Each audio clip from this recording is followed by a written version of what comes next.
evening, everyone. Welcome to Perkiomen School's Entrepreneur Institute discussion. Tonight, we're honored to share with you an interview-style discussion between two distinguished Perkiomen community members. First, our interviewer, Jim Radigan. To my left is a Perkiomen parent of Steve, who was the class of 2017. Jim graduated from Brown with honors in economics, played football at Brown, has worked for Merrill Lynch and Deutsche Bank, currently is the senior managing partner at Lear Link Partners, and serves on our board of trustees. So, a little round of applause.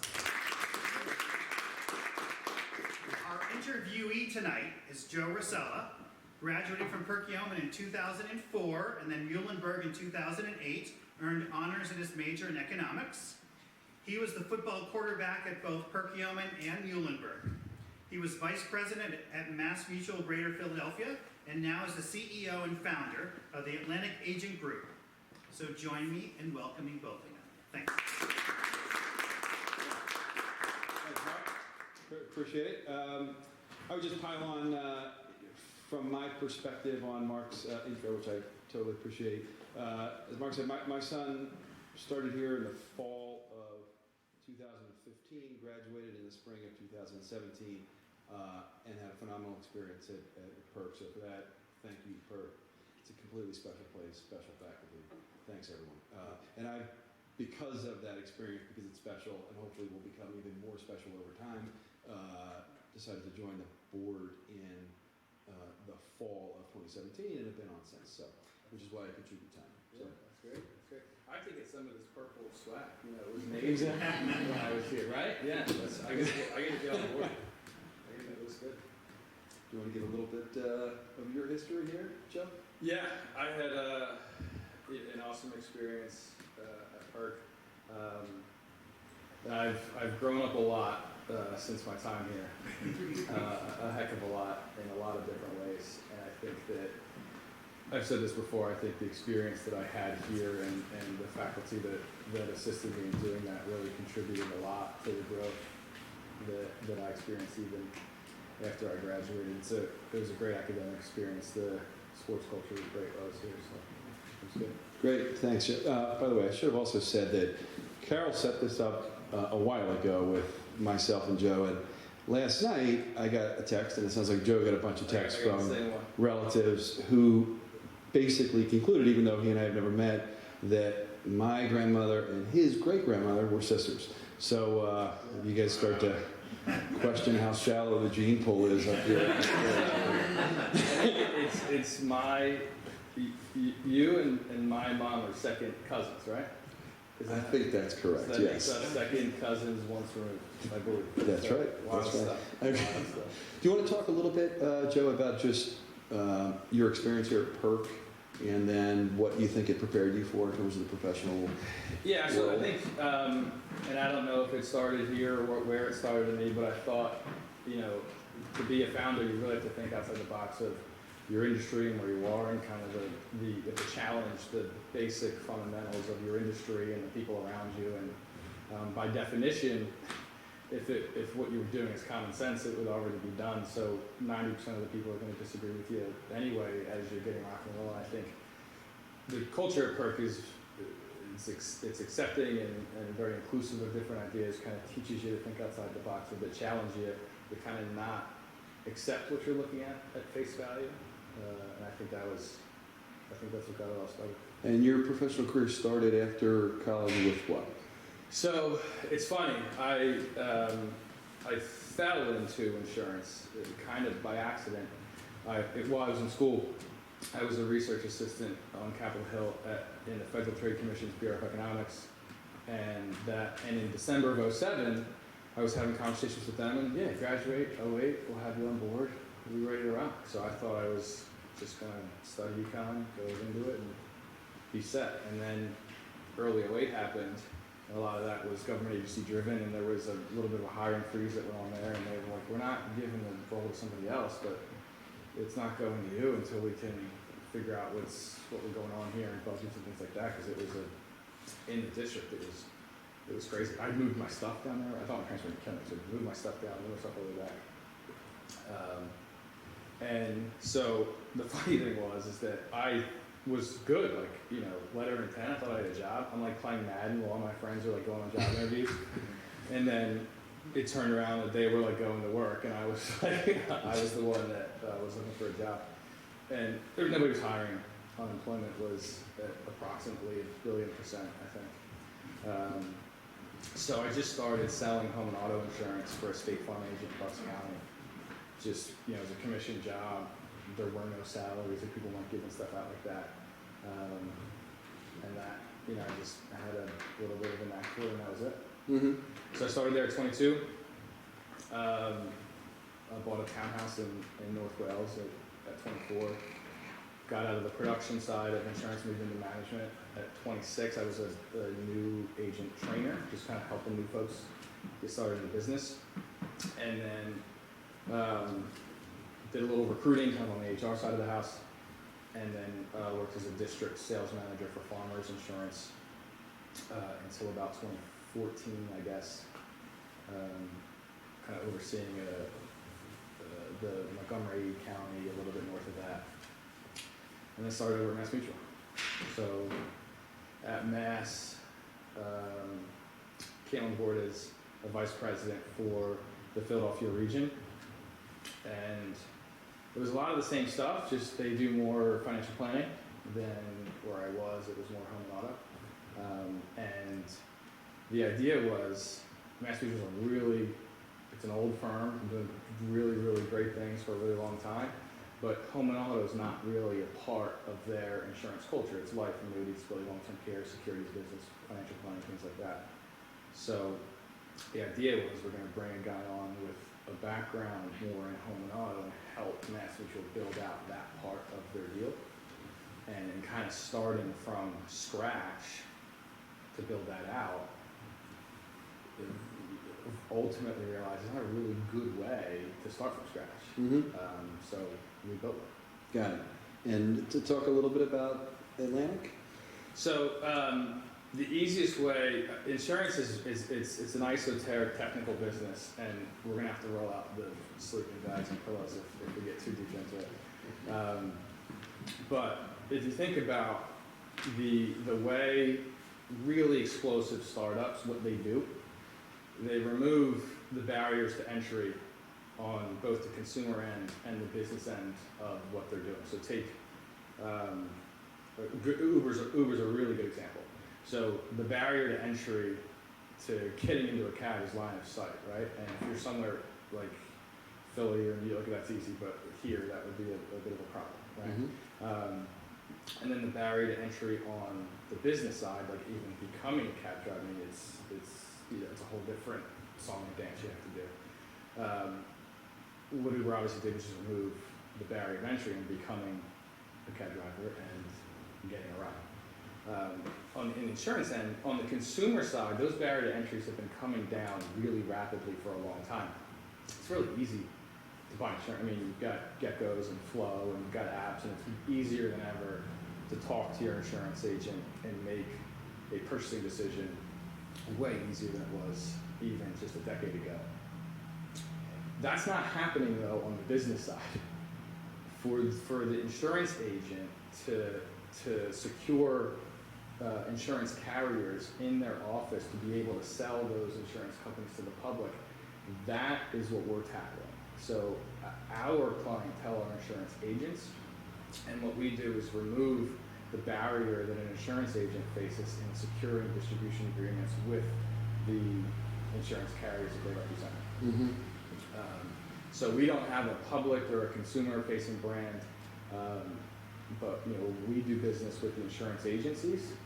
And the issue with the insurance agencies is if you wanted to open up an insurance agency tomorrow and say you sign deals with like Travelers and Progressive, right? Those two contracts probably come with $400,000 or $500,000 production minimums. So year one, I mean, if you don't do $1 million, you're gonna lose your deal. That's a tough place to be. But more choice for your clients is better.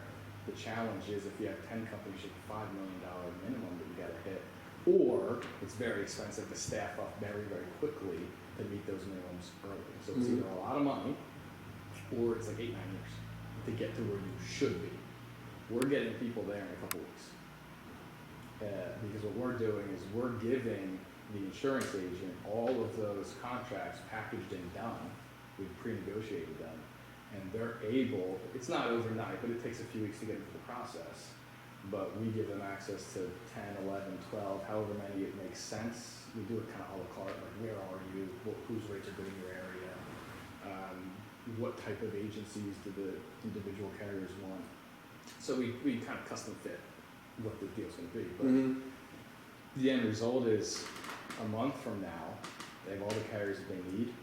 They're getting the same commission rate that they would have gotten if they negotiated a deal on their own, and they're ready to go.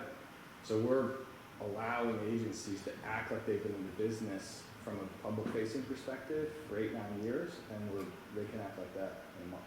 Got it. And you started it when? So the idea was a bit of an evolution. There wasn't this like moment, I think. We iterated a little bit to get to where we are. You know, we try, fail, and eventually got here. But as it's constructed today, founded the company in the summer of 2018. In conjunction with the president of the region for Mass Mutual, so he and I co-own the business. He's a minority owner in it, and he was a really key partner, not only in our helping me with the idea and set our strategic direction, but securing financing. Insurance is not a cheap industry to do business in. Yep.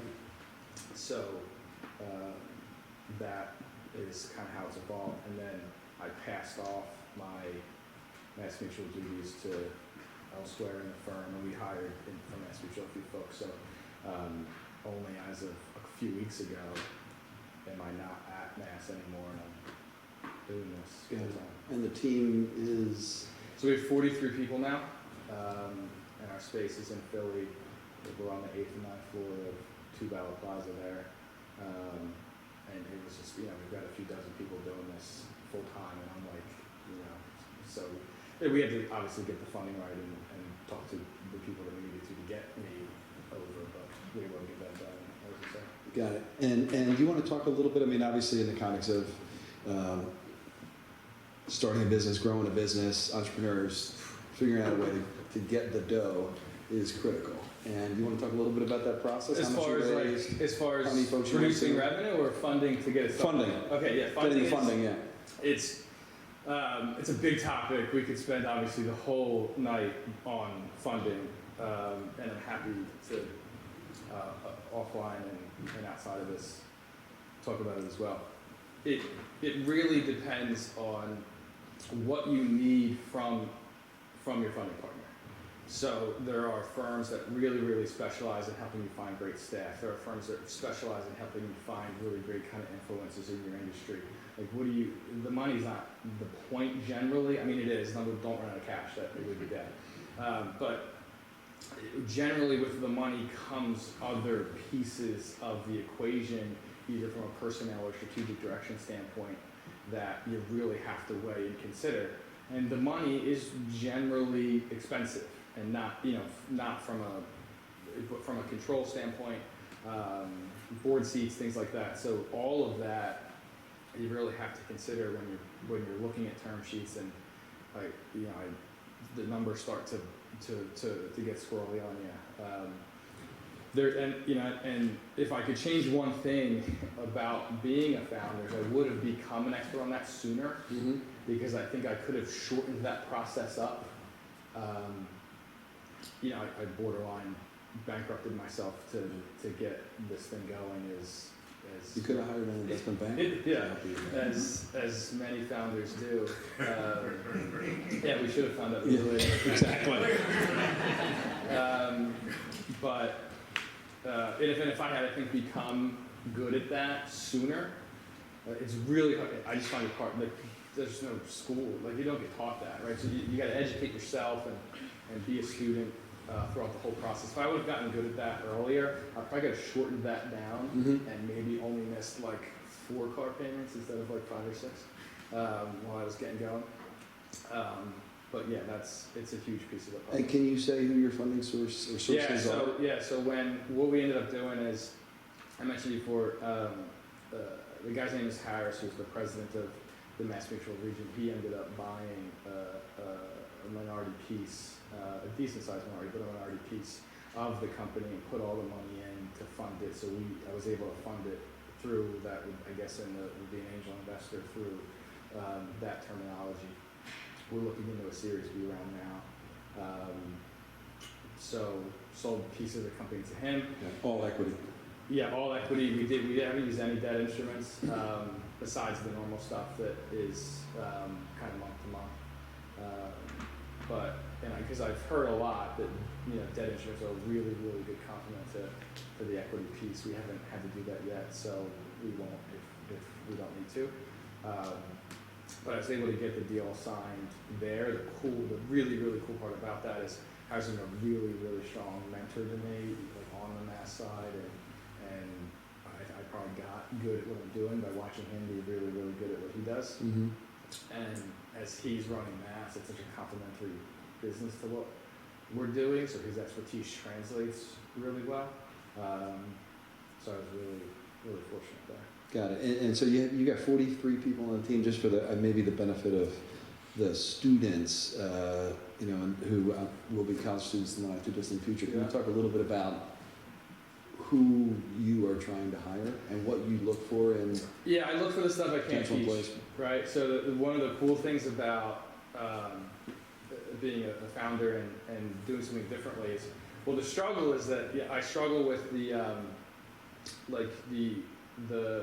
MBA types. Like if you've kind of been taught to think in like a little box, like you struggle with that because we're trying to do stuff that people haven't done before. But so it's hard to look for a particular skill because we're building it as we speak. So, but I look for the stuff that's really, really hard to teach, right? You said you were a coach when we were talking, like it's like trying to coach speed, right? So if I can find those particular qualities, I can teach the rest. Like one of the really, really important things I look for early is ownership over outcomes, right? So if I'm having a conversation with someone and let's hypothetically say they show up 10 minutes late, and I say, hey, why are you 10 minutes late? The common answers are going to be like lights, traffic, weather, Trump, whatever, right? Like it's just everything except here, right? But the folks that go, I didn't leave enough time. Like that is a massive, massive difference in train of thought. Like I'm owning that outcome, whether it's a win or a loss, versus I'm deflecting and I'm going to take the credit, but the loss is not my fault. I found that piece is I found it hard to teach. I just haven't been able to figure it out yet. And if I can hire for ownership, I have found that I don't need a whole lot of accountability. And if I can change accountability to ownership, I can change management to leadership, and that's been a core part of our culture. And I'm a big believer that culture eats strategy for lunch, and culture is the most important part of leadership, and that's been a key piece of what we're doing. That makes a lot of sense. That reminds me, by the way, we're going to allow time for questions from the audience. So in terms of owning questions, think about it as, I'm not done with them yet, but at some point I'm going to be, I'm going to handle. Are we good here? You're good. All right. Making me nervous. So let's talk about the business for a little bit. Yeah. So you guys are making money, on a path to make money? Yeah, so we're not making money yet, but we're in Q4, we reduced our losses by 51%. The goal is 58% for Q1. We should be cash neutral on a quarterly basis by Q2, at the very latest Q3. So from funding and experiencing big monthly losses, like kind of started early 2019, down to not losing money at all, we're probably looking at about an 18-month run right there. That sounds better than Uber. Yeah, well, they're not making money yet. I know. So. I'm not sure they will. So, it sounds like it's a value-added service for sure to the agents. Of course, yeah. How about the carriers? Yeah, Are it's they making big. less money? Yeah, so it's that answers that can get technical, but from a carrier perspective, I would imagine like recruiting's like it's really expensive. But the cost of acquisition from a carrier to get into an agent is very, very expensive, and I don't know how often they hit. Mhm. Right? You know, I mean, the retention statistics in commission-driven and performance-driven industries is anywhere from 15 to 22% depending on the industry. And if the cost of acquisition is that high and the retention is that poor, that's a tough recruiting environment. And that's one of the things that we have found that we do really, really well. We recruit in volume and we hit and we do. So that's a pretty big value add to the carrier. The other piece of the puzzle that not only the volume and kind of just the mass of it, the other piece of the puzzle is that insurance is so heavily regulated at the state level that if the insurance agent is consistently writing houses that are about to fall down, or their business direction of the carrier changes and they want to be less in the city and more in the suburbs, or vice versa, or they're getting killed in a particular state. Like Florida's a really good example. Like, you know, if you go into Florida and then you get washed out and now you're taking a bath there and you need to leave, like, it's really hard to do that. But when you're working with us, like, we can do that really, really well. So we can be really strategic about where we recruit, and we can be strategic of, like, in talking to an agency and they say, you know, hey, look, we want to get a particular carrier out of here. You're not using them anyway. They're not providing any value to your agency, but we have a different one we want to stick in, and they're going to be better for you. So we've got, because we are 14 carriers and they're one, we can kind of arrange the pieces in a way that not only work really well for the agency, but we have a lot of flexibility in how we work with the carriers to make them happy as well. And that's an important piece of the puzzle for us, because if the carriers aren't happy, we have the value to our agency force. Got it. So that's a big piece of the puzzle. Got it. And of the 43, can you talk a little bit about the team and how many people are in sales and how many people are doing other things? Yeah. So and where they are geographically? yeah, and that was the big. That was probably the biggest adjustment for me. Kind of going from a team member to leading organizations. You do a couple things. You go from making suggestions to making decisions, and you go from having a role to having not really a defined, like a CEO's role is like, I do different stuff all the time, right? So when I was like a recruiter, I recruited like all the time, and that's what you did. And what I'm realizing now, and I didn't realize this at the time, was that like as the leader, you need consistency is king in those type of positions. So if it's recruiting, if it's operations, if it's sales, if it's anything, like just having really high quality people in that and being able to just count on that consistency in that role, that's huge. The difference in them when you become the leader of the organization is the organization needs different things from me every month, right? So I went from kind of knowing consistency is king and perform at a high level constantly to then being a little bit of like whack-a-mole kind of like, you know, like we need this, like marketing needs me now, you know, recruiting needed me a lot in 2019 because if we're not recruiting agencies, we're not really doing anything. And then now that we have a pretty big agency force, operations needs me a lot right now, because if the agency force is not productive, what good is that, right? So, you know, contracts don't pay the bills, productive agents do.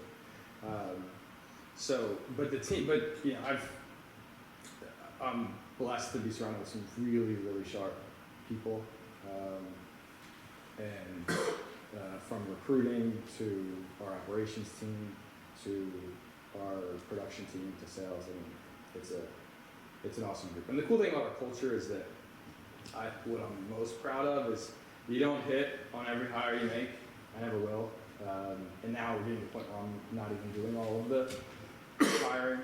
The cool thing about our culture is that if it's not quite right, the culture will spit you out, and that's a cool piece of what we have going. Mm-hmm. But it's a great team. And what's the long-term vision? Are you double the size of the business? You double the size of the team? You triple it? You take it public? Yeah, I mean that's as far as exit goes, I don't know. so I mean, we're launching Virginia. So we're in Pennsylvania, New Jersey, Delaware, Maryland, Texas, and North Carolina. We're launching Virginia on Monday. We launch New York in April. So the vision is right now, just we're heavy in expansion mode, doubling down on growth. So I don't know if we want to do business in 48 states because some states are tougher to do business than others. You got to deal with each individual department of insurance. It's expensive. So we'll see what that looks like down the road. But certainly, the eastern kind of half of the country next 24 months will be in most states, and it's aggressive, but. And are competitors doing what you're doing? I don't think so. The issue with other companies within our space is that it doesn't seem like people have figured out yet how to provide value to the agency forces with no strings attached. Right? So there are kind of groups like ours, but there are more clubs. They're paying dues. There's big time sign up fees. And then you're paying monthly dues, and if you write with a carrier that's outside the group, you're kicking back money. It's more a franchise model that most of this is happening in. There are actual franchise models, like Goosehead comes to mind. They provide a whole host of carriers, but you're paying a big fee up front, and then you're paying a pretty serious chunk of your commission in order for them to, it's like being an intrapreneur. You're not. You own a business, but kind of being treated like a business owner. And one of my massive passions is that I want to treat the agency owners like exactly what they are. They're business owners, and rather than these franchise models. Or these models that are exclusively like, we do this one thing well, so you have to do that. The approach I take is, show me your business plan. Like whatever it is, like we will design the deal to help you get wherever that is. Mm-hmm. And because we're so closely aligned with Mass Mutual, it could be anything. And I think we're the only player in the space that is not only having conversations around home auto and things like that, but if your agency wants to do other things in any part of the industry, we can do that too. To anything, to high net worth and financial planning and all that kind of stuff. So it was a unique situation I was in, being at Mass, and then starting this in a different part of the industry. I'm kind of straddling that and can offer both worlds.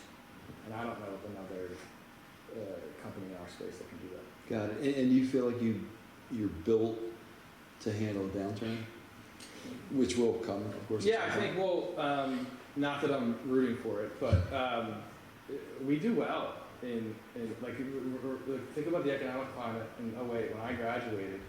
Like that, the insurance is like people want to save money. Like so that's an industry that I don't know if anything is certainly recession proof, but our conversations, or at least the conversations of our agents, become a lot easier when there's less disposable income, right? Because hey, can I help you save money? I mean, yeah, you can, right? I've been looking for last month on how to save because the market's down 20%. Like that conversation becomes very easy.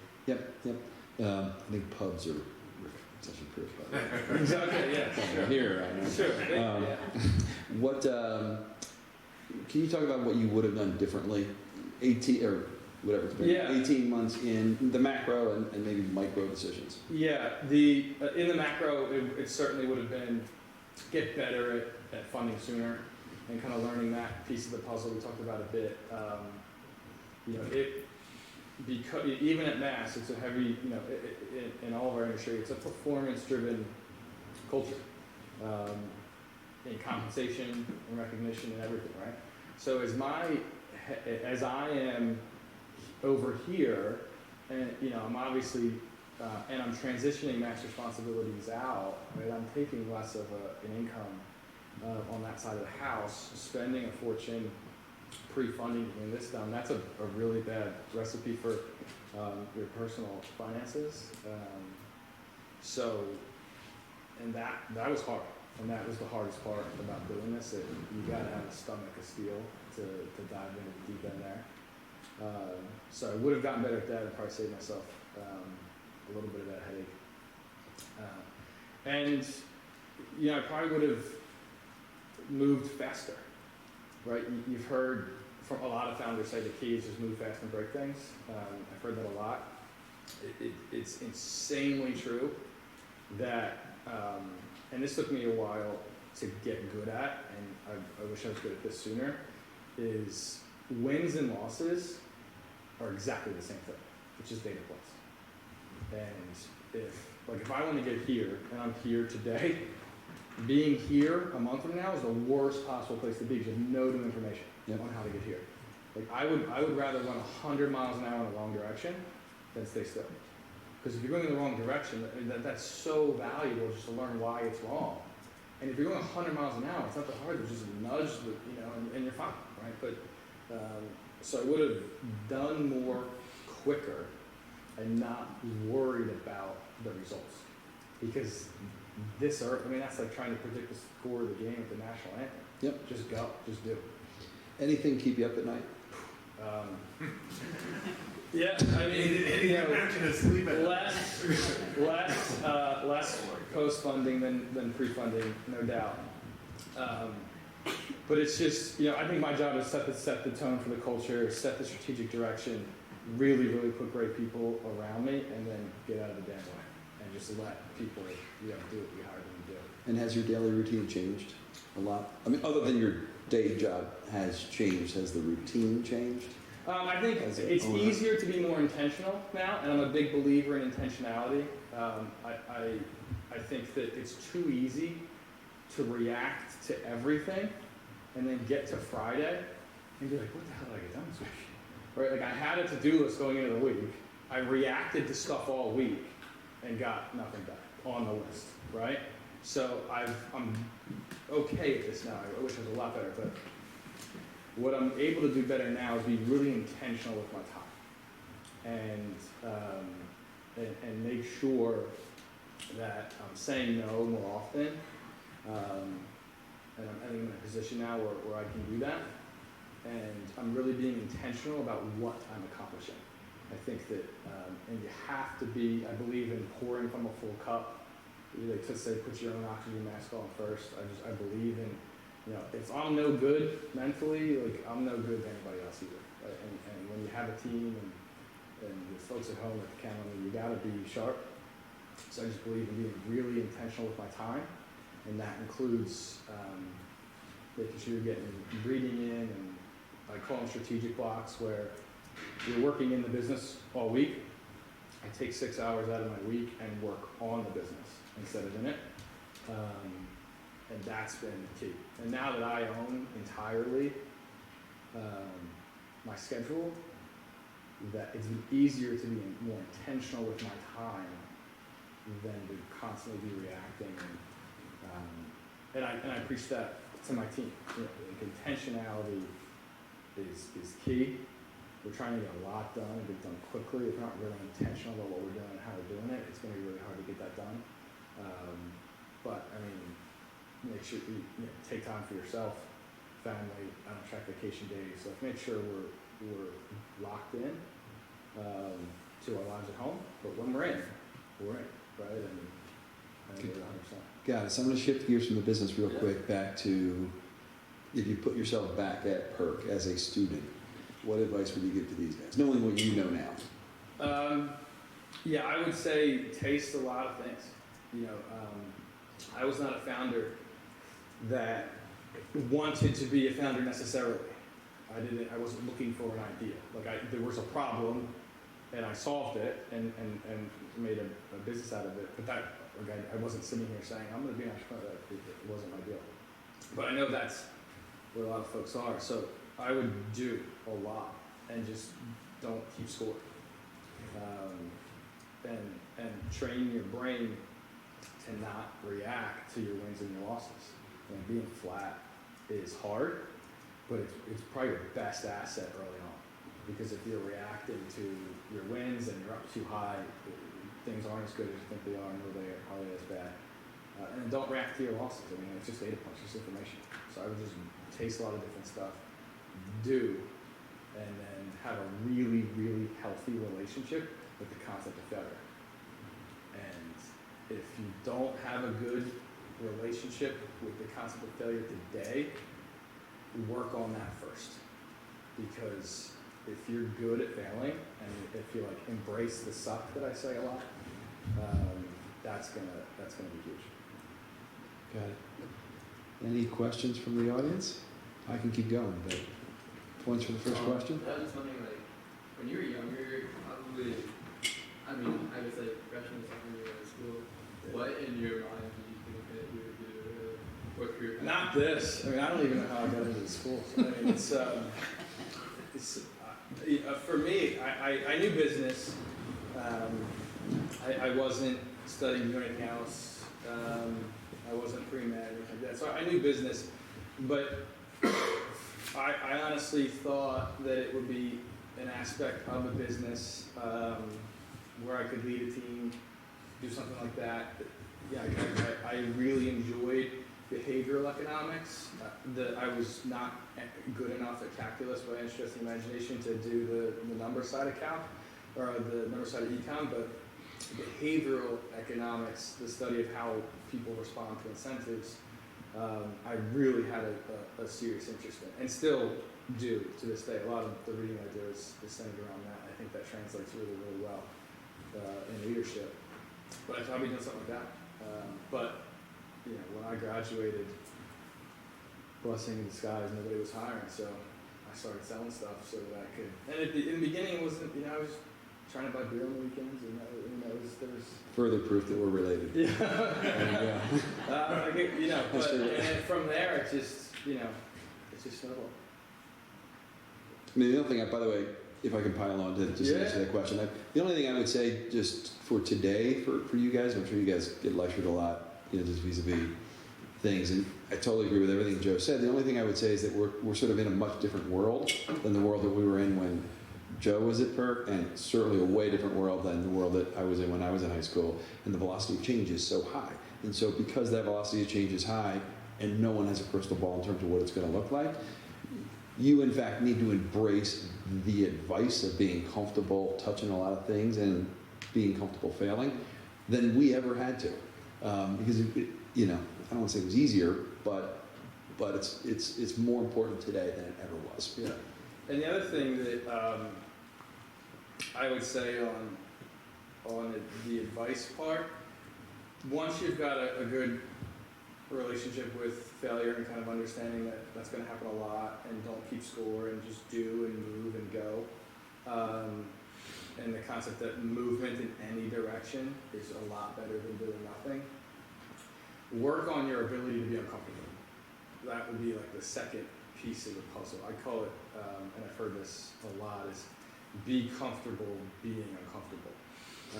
If you think about like the times in your life, for everybody, the times in your life that you've experienced the most explosive growth, think about the 100 days right before that.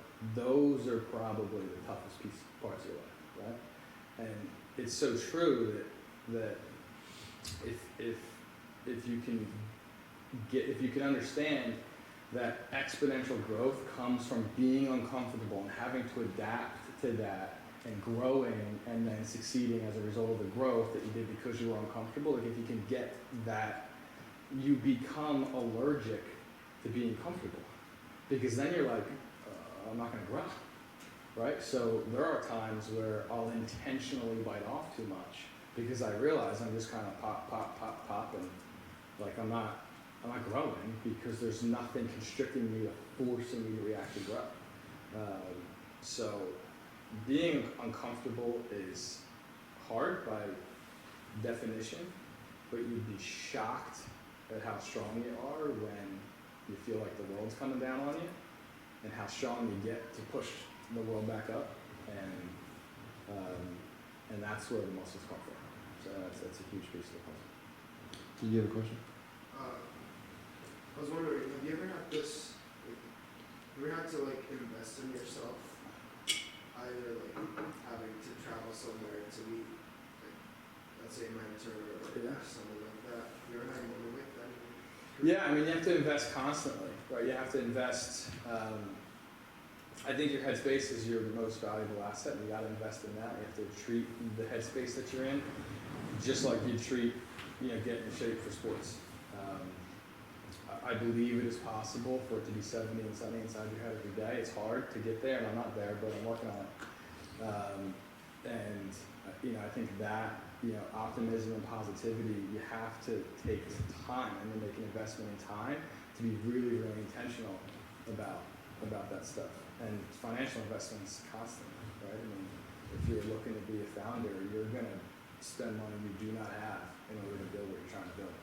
And then hopefully one day you get funded, and that's, I paid every bill I was late on in like a 5-minute stretch, which was pretty cool. But like that, but getting to that point, no one's going to invest in you, and you're not getting funding until you have a little bit of proof of concept, and you're able to kind of sell a little bit, and you can lean on a few, a couple data points that have worked out for you. So you have to invest every day, whether it's time you take out to be really good with your family, time you take out to be really good in with your headspace, or time or money that you take to put into a business. It's constant, it never ends.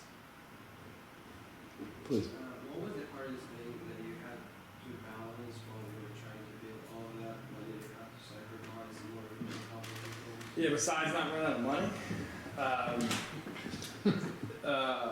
which I did like 3 or 4 times. I think it's weird, again, where you just spend money you don't have to get going.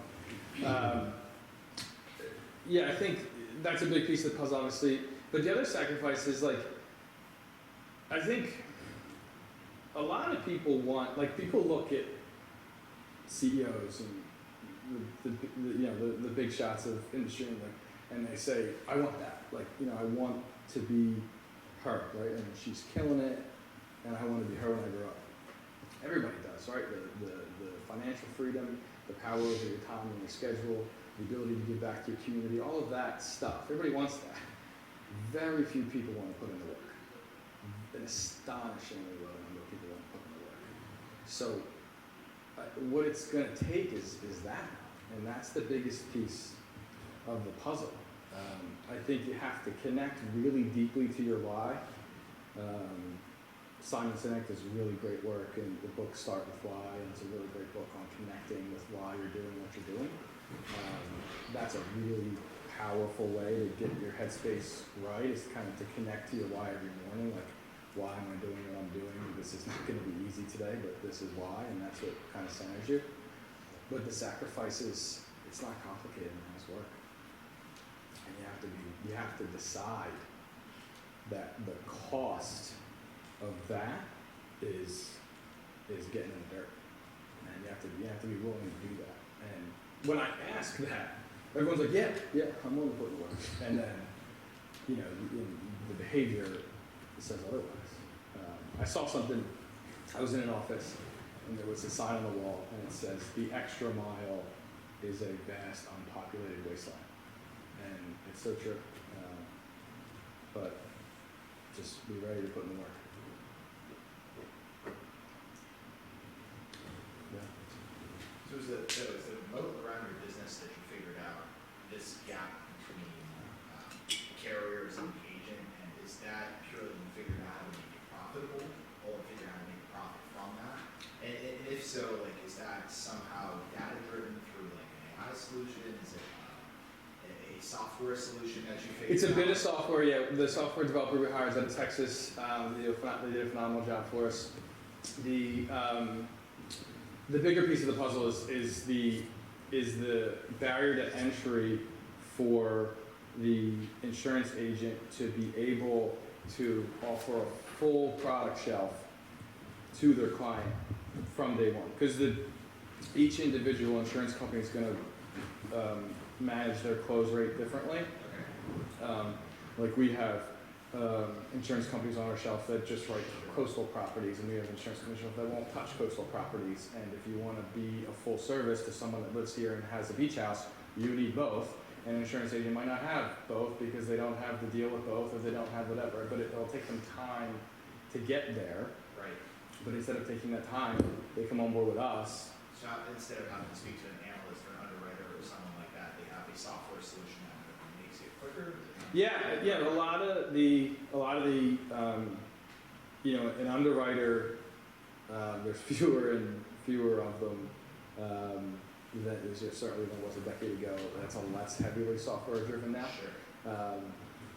But yeah, we have the trick on the software side is, and I don't want again get too technical, but once you have 10 insurance companies, as an agent, how do you not spend 2 hours quoting out 10 insurance companies for one client? And if you're trying to close 4 clients that day, that's a nightmare, right? So we have a comparative rater that'll run all of our insurance at the same time. So once you put the information in one time, you get the rate for everybody like this, and then you can make a decision, and you'll go over to the insurance company's portal directly from our portal to the proprietary portal for the insurance company and bind everything there. So our software is, and that's not unique to us. That I've seen that elsewhere. Yeah, it almost sounds like, I don't know if you've heard of Zebra.com, or if it's like a big startup in insurance.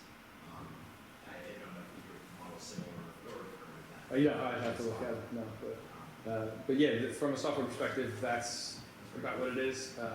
But a lot of the software startups are consumer facing because they're trying to. But we're doubling down on the agent, and I believe that it's hysterical because if you wanted to sell like car insurance tomorrow, you'd have to, there's licenses, you got to know what you're looking at. It's pretty complex. It's not a difficult test. So, I think I studied for a few weeks, but. So you're focusing on the person though, it seems a little contrary to. Yeah, focusing on the agent. But the funny thing is, you can go to like a website like with the Gecko and Flow and that stuff, and you can just like click stuff. And it's like if someone was selling you that, they would have to like take an exam to like explain that to you. So it's a weird dynamic, and we're doubling down heavy on the agent because we believe that that's the best way for a consumer to buy what they do is to get it explained to them and have a consultant and stuff. So, but yeah, that's where we're focused. And are you kicking life and wealth management back to Mass Mutual? Well, it depends on the agency. I mean, we have the ability to put Mass Mutual in the agencies, if that makes sense. And it might not. It depends on the business plan. It might not make sense for them. It might make sense for some agencies and not others. Again, it's an a la carte deal. I don't throw up carriers on you. Like, our agencies in North Philly that have like bars on the windows we put different insurance companies in there that we would put in like Bucks County, right? So we tailor our solutions to the business plan and the agency we're in. If we do have an agency that's really, really good in the securities business or really, really good on the life side, then a Mass Mutual contract probably makes sense. Yeah. You were talking about the kind of culture you were cultivating year, like in your business. What type of characteristics you're Yeah, culture is this is another topic that we could spend all night on. I have chosen to define culture in our office because culture. If I ask this room what's culture, I would get a different answer from everybody. I have chosen personally to define it as the construct within which people make decisions in the absence of their leader. That's what culture. So if we can create a really, really good construct to empower people to solve problems quickly without me, that's what we want. I don't believe in. We no emails, no meetings. We don't do that stuff. Like we have a group chat that's like organized by topic. Like if something needs to get solved, solve it right now. Don't send an email. Like solve it now. Don't have meetings about it. Like go talk to the person and solve it. Like we need to move, right? So I believe in a really intense sense of empowerment for folks. Like let people do their jobs. Like why are we hiring if they're not going to do that, right? But then when we win or lose on that work, we have to have like a radical sense of honesty about why, and with no agenda around fault, but it's a data point that we need to look at. So culture is huge. I've read a lot on it. Candidly, a lot of the stuff you read is not very good, to put it lightly, but I'd recommend Ben Horowitz wrote a book called The Hard Thing About Hard Things. Phenomenal book on culture. And the other thing I just believe is how you do anything is how you do everything. I believe that, right? And you've heard that before, and I preach that a lot. And the other thing that Ben Horowitz's follow-up book is called What You Do Is Who You Are, right? We're like a lot of companies, we got stuff on the walls, and it's, but your culture is not what's on your wall. Your culture is not even what you say it in all hands. Your culture is what you do every day. And if we can empower people to understand that, like, as I said before, failure is not evil. It's not even a necessary evil. It's not evil at all. It's a necessary consequence of doing something new. So do things, try, win or lose, figure out what happened, and just keep going. Have you had to let anyone go? So Yeah, of it course. didn't work? Yeah, of course. Yeah. That's the nature of the beast, right? We try to hit as much as we can up front. I think we're pretty good now in using really good interview techniques to get a feel for who we're talking to. I hired probably slower than I should, given the pace that we want to work. But I'm really protective of the culture that we're building and who we let inside it. And but yeah, that happens for sure. All the time. 5 minutes. Yeah. Great. 5 minutes. I can kick into a lightning round anytime. Yeah, or yeah, we can, We could do like Super Bowl picks. I was doing that. That's on my I'll list. go Yeah. quick. Do you You underwrite said that, by the You way? can't hit the, you can't hit the mark on everyone you hire. But If you find figure it that out, let me know. the culture Which is up. spits it out for you. Yeah, that's big. So 2 parts of that. I'm interested in the culture also, but so you talked about ownership versus outcome. So what are some of the other things that you're looking for in that hire? Yeah, ownership over outcomes is really big for me. The other piece of the puzzle that I'm looking for is someone that's really, really looking to learn. We don't do well with, I don't know how, like know-it-all types, because we're learning like really constantly about what we're doing and what works and what doesn't. And I want doers, right? Folks that are not afraid to take the reins on a particular topic, work, independent of their leadership and as part of their team to advance what we're trying to advance, and folks that are heavy solution oriented. The other thing I don't know if I'm as good at this as I want to be, but really try to map out their mental disposition ahead of time. Do they kind of lean towards optimism or positivity, or do they always kind of find fault in whatever? So I don't know how to sort for that yet, I think, as good as I would like to, but that's a big piece as well. Someone that can look at something and we're immediately in solution mode, right, without context of fault or that sort of thing. So, what I find remarkable is who you've grown and developed into. You wouldn't recognize me when I was sitting Yeah. there. But what's amazing about that is the school has shifted and grown so significantly since you graduated. And the way we focus our energy and the culture we're developing now matches in so many ways who you have become. So it's really exciting to see the parallels in that. And for example, in our entrepreneur program, the way we look at that isn't this is what we do. It's really what do you want, and we will help you find your way Yeah, that's to good. achieve that. Yeah. So that's our mindset going in. So these kids have different ideas. We're going to run with that rather than, really this is what our focus is. Of course, and it start with the end in mind is huge, and that's what we do with the agents that we put. But you have to have a hyper focus on intentionality inside that runway, right? So you're starting with the end in mind, and we're here, but this is not like we're not here for fun, right? So this is a hyper focus on intentionality, and you're not reactive. I ask my team a lot if I notice them like reacting constantly and not being intentional about their consistency. I ask them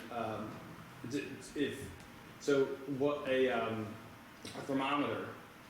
The thermometer bops up and down based on the ambient environment, but a thermostat controls its environment.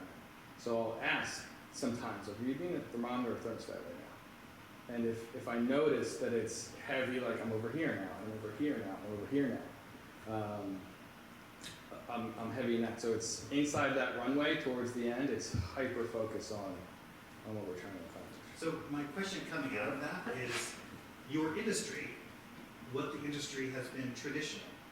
In the same way that schools have been very traditional. What were the agents like traditionally? So versus teachers who are used to things in a particular way, Yep. and students that are used to a culture, all the parents want the school to look like what we know, Yeah. so we can get in there and help them with their math, because this is how we did it, and to have that same spirit, even though the face of education needs to change. So when you were going into this, were agents adapting and prepared and excited about this, or was that a challenge to try to shift the mindset of what that culture had been traditionally? Yeah, luckily for us, that's super easy, and that's a really smooth road for us. It's like asking you, would you rather have to drive to Blockbuster, or would you rather just turn on Netflix, right? So we're making it so that we're removing a barrier to them being successful. Yeah. We're saying, would you rather have 2 carriers that you have today, or 12 more, right? So, and that it's free, and you have to do nothing besides sign the stuff, and then we're going to empower you to go do what you do best, which is sell to the public and drive revenue. So for us, it was really easy to go into agencies and say, we have a better way, and that's why we're the recruiting powerhouse that we are, because it's an easy conversation. Because if you have primarily, I think, 3 options today. If you're an insurance agent, you can do the agency in a box style, or State Farms, or Allstate. You put it's an agency and you kind of run that. You can be fully independent, which is what I talked about before. But if you have a ton of carriers, you probably have a $4 or $5 million minimum to satisfy the contracts of all of them, and you either need some staff or you need to be around a while to have a big book. Or you have these like hybrid, like aggregator types, cluster groups, franchise models that do a piece of things well, but don't quite get it right. And I think that's where we come in, is that we say, you're making, whatever your pick, you're making concessions that I'm not asking you to make. So you do it with us, and yeah, it's been a really easy conversation. Can you handle one more or not? Yeah. So the one more, just one thought is, I gotta believe that Mass Mutual is really rooting for you here. And I won't, you don't have to say react to that, but I can't say enough. yeah. I'm sitting here because of their Yeah. support, both strategic and financial. But back to the question I was trying to ask, and then you had to come up to present, is why would Mass Mutual, so when you're getting this game going, right, it's very easy to see why the individual agents want to do it. But when you're trying to convince, say, a big company like Mass Mutual, and you're trying to set up your carriers, why in God's name would any of them want to? Yeah, it's an awesome question. I'm going to do my best because it's a big question. And to repeat the question, why, like the carriers that we have on our platform, Liberty Mutual, Met, Plymouth Rock, Progressive, Encompass, like we've got some of the Narragansett Bay is our coastal AIG private client. Like we've got some of the big boys on our platform, which is great. And it started with Liberty Mutual, and you're right, I mean, that was one of the big challenges to get going. Like, I'm nobody, right? And Yeah. I'm talking to these big carriers, like, oh, I've got an idea, like, please do this with me. So the first company that came on board was Liberty Mutual, and it helped that Mass Mutual and Liberty Mutual's home offices are across the street from each other in Springfield, Massachusetts, and got to know those folks pretty well as a result of an acquisition that Liberty Mutual did where they bought a book of business from Prudential. So Liberty Mutual had some experience in working with a financial planning firm because that's what Pru does. So Liberty was predisposed to kind of think about us favorably. I think anyway, they were in the space a little bit. So that connection, I think, helped me get kind of a foot in the door with Liberty Mutual. Mass Mutual came to me with the Liberty Mutual idea as far as let's get financial advisors a way to do home and auto, and we're going to put Liberty Mutual on a platform to make that connection.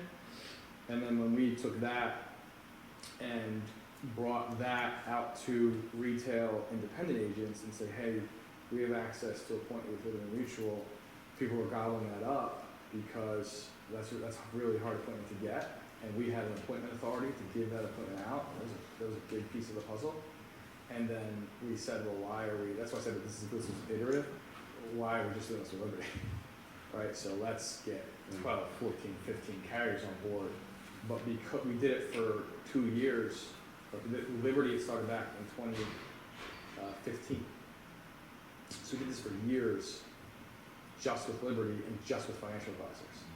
And then when we took it out, Liberty out to retail offices, and that really blew up, we took that model and attached 12, 13, 14 other carriers to it, and now all of a sudden we've got business. Right? Yeah, see, I would have thought, I would have thought that the initial buy-in from them is easy because you're an outsourced sales force. Not, I don't want to, but you're an outsourced sales force, so for them it's great. The question will be, X number of years from now, if you are as big as you want to be, do they feel like their profits have been so disrupted that they need to figure out a way to disrupt the disruptor? Well, yeah, I think that we'd have to get really Big. there are aggregators, there are with billions of premium on the books, right?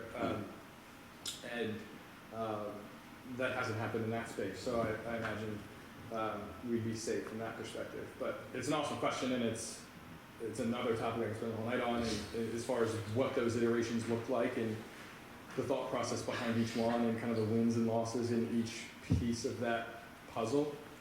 But when we founded this company, it was a result of like 3 or 4 different iterations and ideas that came from each of those and said, hey, if we were to do all of these things in a cohesive way, package this together, and then go out on the street or in the week, and that's kind of where it came from. That's what I was thinking. There was not a moment. There was a 2 or 3 year window where we pieced this together, because Mass Mutual Greater Philadelphia, I think, saw those, kind of watched from the top those iterations. I talked to venture. I explored my funding options to see what the term sheets looked like, and venture money is every bit as expensive from a control standpoint as you've heard. So it was such a blessing to be able to kind of stay at home with it when I realized we have a company here, we needed a ton of money to make it into what it could be, instead of just kind of playing in a little sandbox. And MMGP, Mass Mutual Greater Philadelphia, was great in partnering with me on that piece, providing the funding to get us going, and now we're rocking and rolling. It's an awesome story. Yeah. Thanks, Joe. Yeah, you got it. Sure. All right. Thanks, everybody.